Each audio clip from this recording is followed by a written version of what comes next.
Berak. Austin menggebrak meja yang ada di gudang penyekapan. Tempat di mana ia menyembunyikan Ciara. Namun, sungguh sayang, gadis cantik itu malah menghilang akibat kelalaian dua anak buahnya.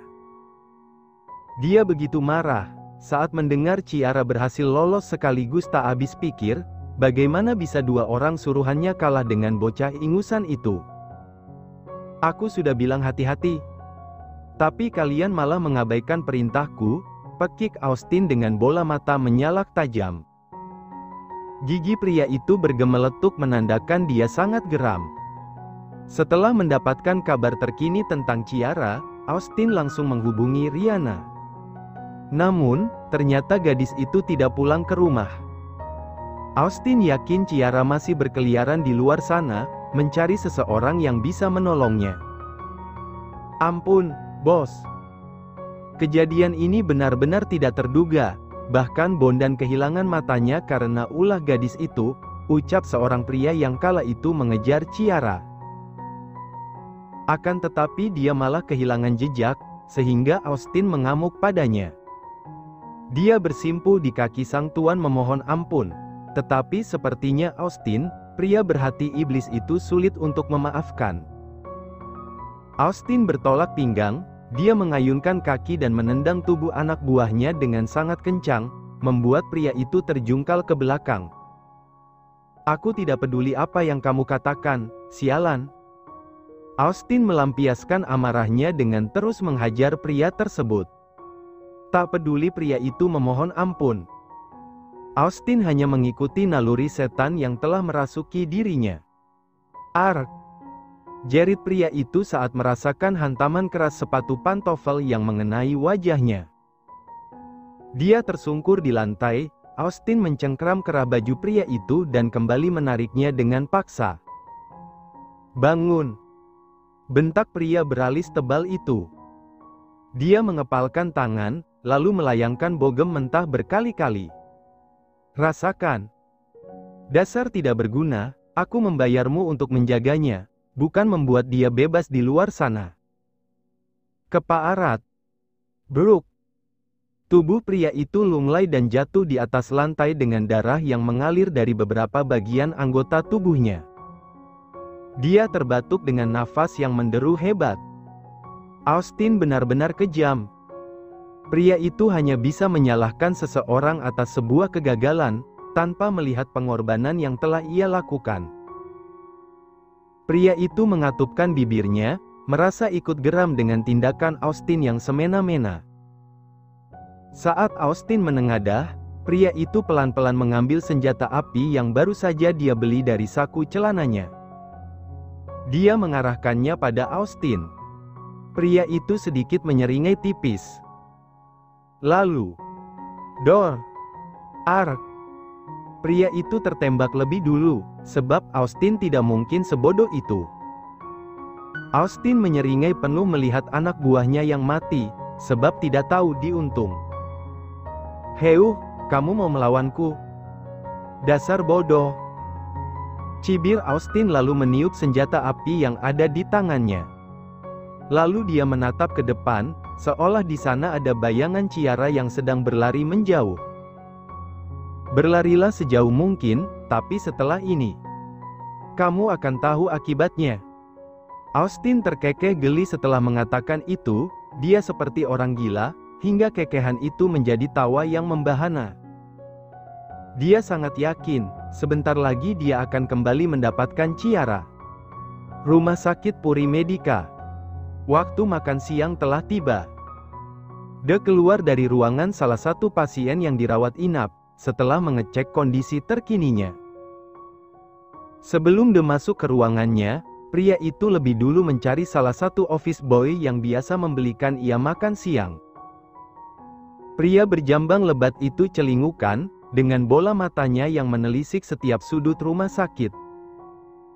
Hingga pandangan De jatuh pada sosok ceria yang sedang mengobrol dengan salah satu satpam rumah sakitnya. Di pos satpam, Ciara tengah menceritakan lelucon pada seorang satpam yang ia kenal semalam. Seorang pria parubaya, yang membiarkan ia tidur di kursi tunggu, tanpa harus mengusirnya. Pandangan mata De lurus tanpa terputus.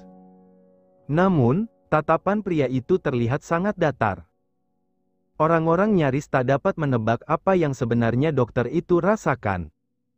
Apakah kesal atau sebaliknya? Dokter De, panggil Chandra, salah satu office boy di rumah sakit Puri Medika. Namun, pendengaran De seolah terganggu. Dia sama sekali tidak mendengar hingga pria muda itu sedikit menggerakkan tangan. Dokter De, apa Anda mencari saya? Tanyanya.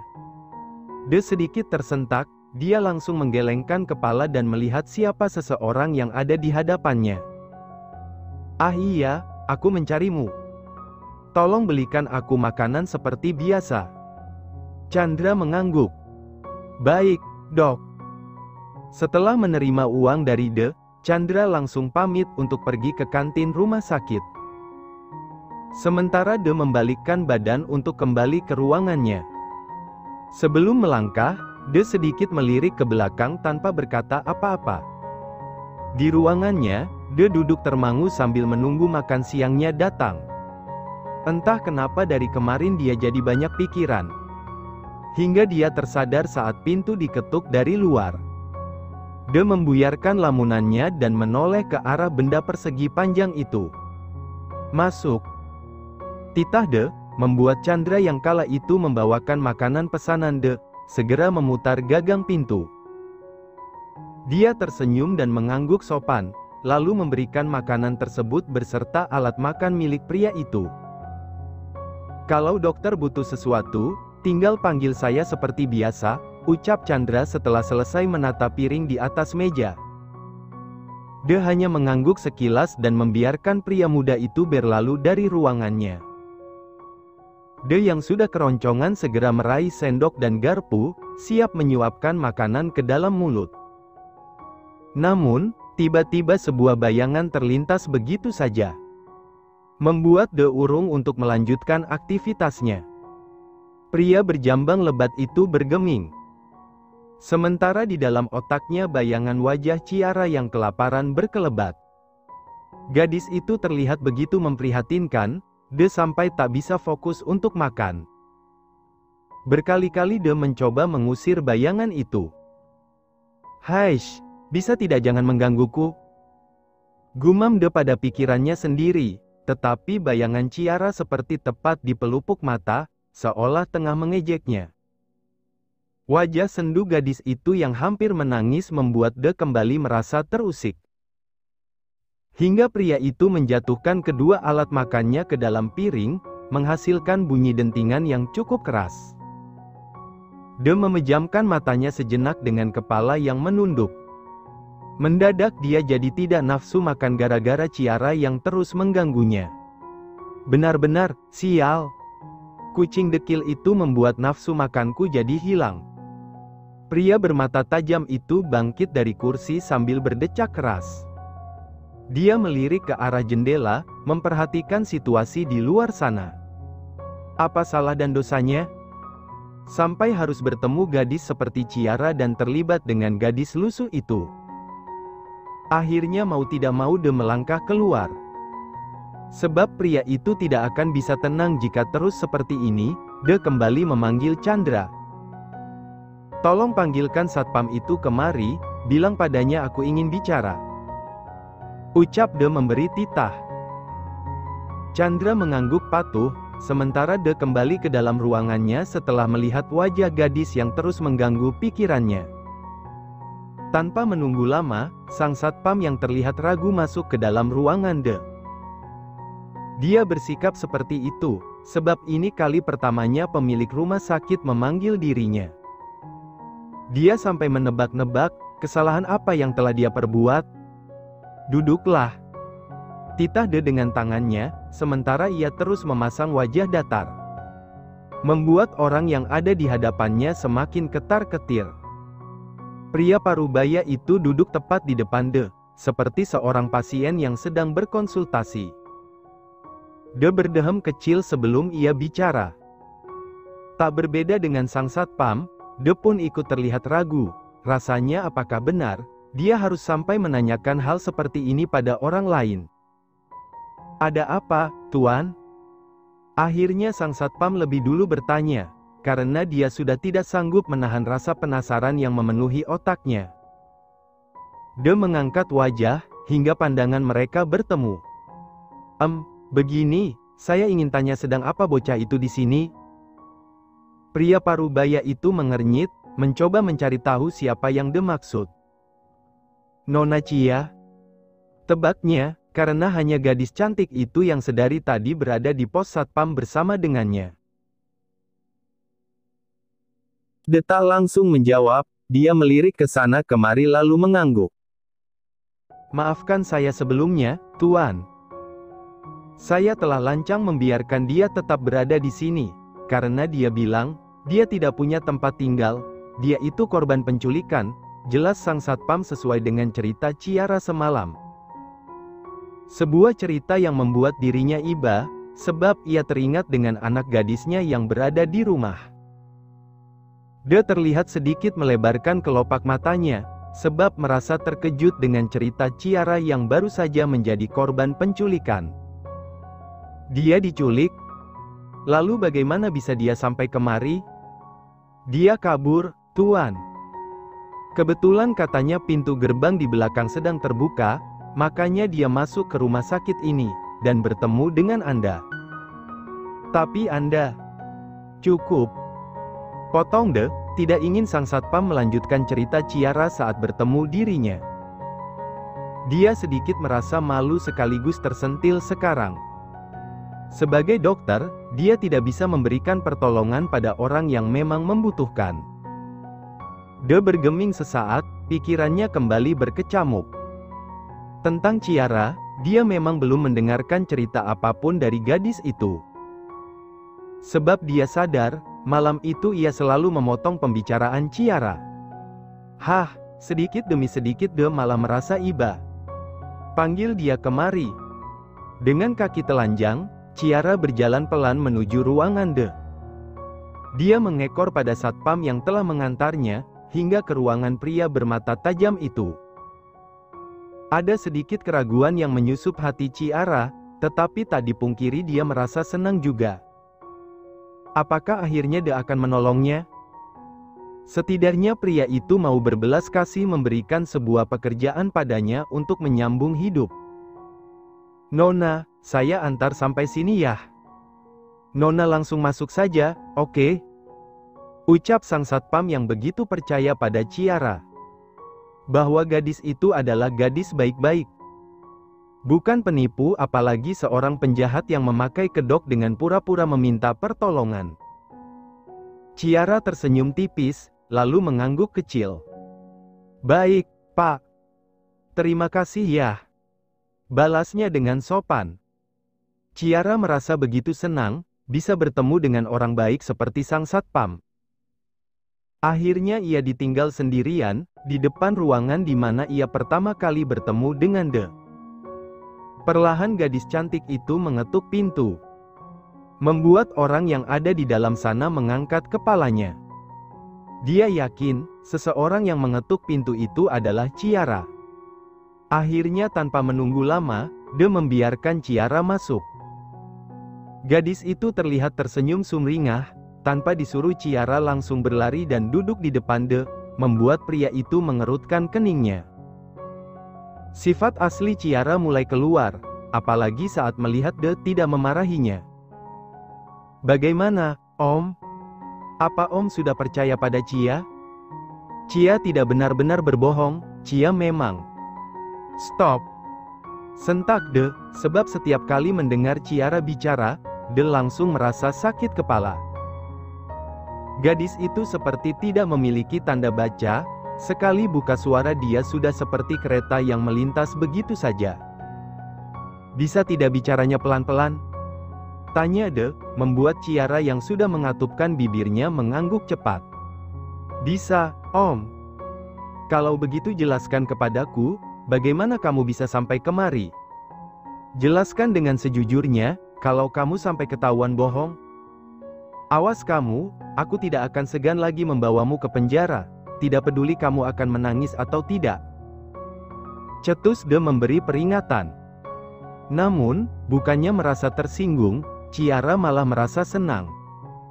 Apakah setelah Cia bercerita, Om akan membantu Cia? Tanyanya dengan penuh semangat. Dia sudah yakin sekali bahwa De sebenarnya orang yang baik hati, hanya saja sulit percaya pada orang yang baru dikenalnya. Hah, sebagai sesama manusia. Mau tidak mau aku memang harus memberi pertolongan pada orang yang membutuhkan bantuan. Apalagi profesiku adalah seorang dokter, jelas De dengan tatapannya yang begitu datar. Dia memerhatikan wajah Ciara yang senantiasa tersenyum, gadis itu mengangguk lagi, siap menerima konsekuensi, andai dia memang ketahuan berbohong.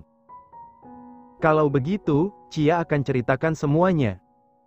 Tapi Om Dokter janji ya, Om Dokter harus tolong Cia. Ciara tersenyum lega, akhirnya setelah menarik nafas panjang, dia mulai menceritakan awal mula mengapa dirinya sampai bisa terdampar di rumah sakit ini.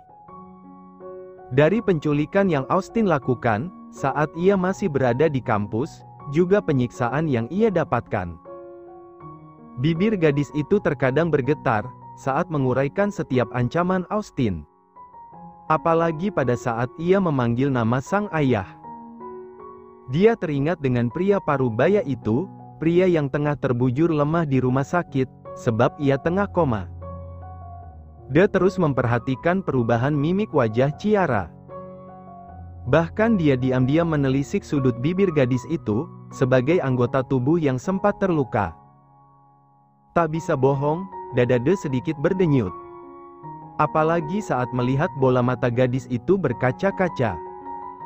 Aku berhasil lari dari kejaran mereka, karena aku tak sengaja melihat gerbang belakang rumah sakit terbuka. Tanpa pikir panjang, aku mengendap-endap masuk kemari. Saat itu aku terlalu terkejut melihat seorang perawat yang sedang melintas. Alhasil aku mendorong pintu ruangan Om Dokter. Jelas Ciara panjang lebar, dia kembali menatap wajah De, membuat pria berjambang lebat itu gelagapan. Jadi, penculik itu pamanmu? Tanya De sedikit terbata. Ciara mengangguk lemah, dia juga tidak menyangka, kenapa orang terdekatnya begitu tega.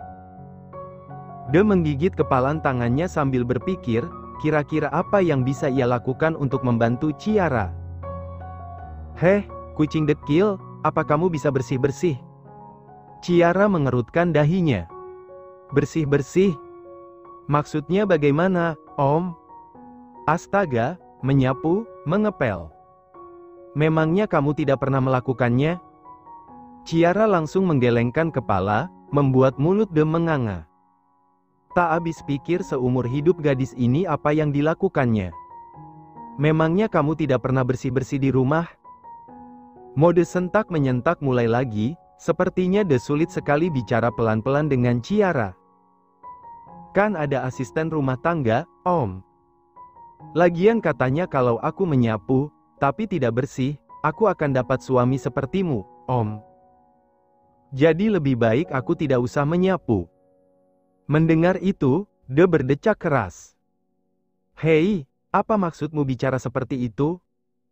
Ciara tersentak kaget, hingga bahunya berjengit. Itu kata Bunda, Om.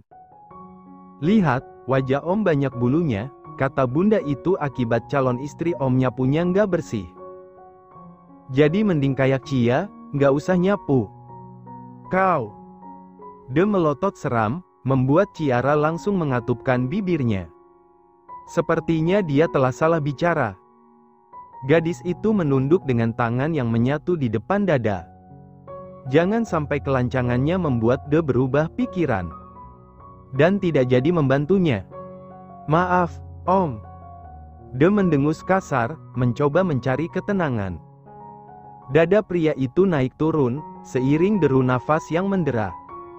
Baiklah, kali ini aku maafkan. Lain kali jangan sembarangan bicara. Mulai hari ini kamu akan bekerja, kamu akan diajari menyapu dan mengepel, ingat. Jangan membantah. Mendengar itu, senyum Ciara langsung mengembang sempurna. Dia bangkit dan hendak berlari untuk memeluk De.